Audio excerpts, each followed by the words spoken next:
ஒரு நல்ல டீச்சர் எது தெரியுமா? லைஃபா டெத்தா அப்படின்னு கேட்டால் டெத்து தான் பெட்டர் டீச்சர்.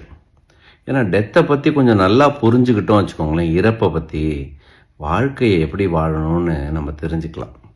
என் மனைவிக்கு சில வருடங்களாகவே கேன்சருடைய தாக்கம் இருந்ததுனால தெரியும், எங்கேயாவது ஒரு நாள் எங்கேயா போய் முடிய தான் போகுது அப்படின்னும் போது வாழ்க்கையை ரசித்து ருசித்து அனுபவித்து நாங்கள் 2 பேரும் வாழ்ந்தோம்.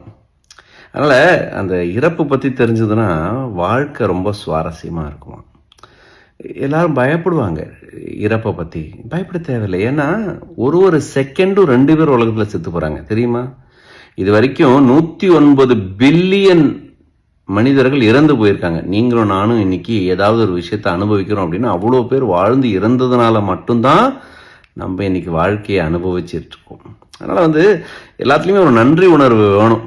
நம்மளை விட்டு நம்மளுடைய லவ்டு ஒன்ஸ் நம்மளை விட்டு போனாலும் அவங்க நம்மளோட வாழ்ந்த அந்த ஒரு வாழ்க்கை இருக்குது பார்த்தீங்களா, அந்த மெமரிஸ் இருக்குது பார்த்தீங்களா, நல்ல விஷயங்கள், அதெல்லாம் மனசில் வச்சுக்கிட்டு உடல் தான் வெளில போச்சே தவிர உள்ளத்திலிருந்து அவங்களுடைய மெமரிஸு, அந்த ஒரு அழகான ஒரு வாழ்க்கை வாழ்ந்த அர்த்தம் அதெல்லாம் வெளியில் என்றைக்குமே போகாது. இந்த மாதிரி உங்களுக்கு ஏதாவது எக்ஸ்பீரியன்ஸ் இருந்ததுன்னா கமெண்ட் பண்ணுங்க. ஏன்னா ஒரு லவ்டு ஒன்னுடைய லாஸு ரொம்ப கஷ்டம். எனக்கு கூட கொஞ்சம் கஷ்டமாக தான் இருக்குது, உள்ளுக்குள்ள ஒரு பயமும் இருக்குது. சரியாயிடும், அதனால வெளில வந்துடலாம் இதுலேருந்து கண்டிப்பாக அப்படின்னு ஒரு நம்பிக்கையும் இருக்குது எனக்கு.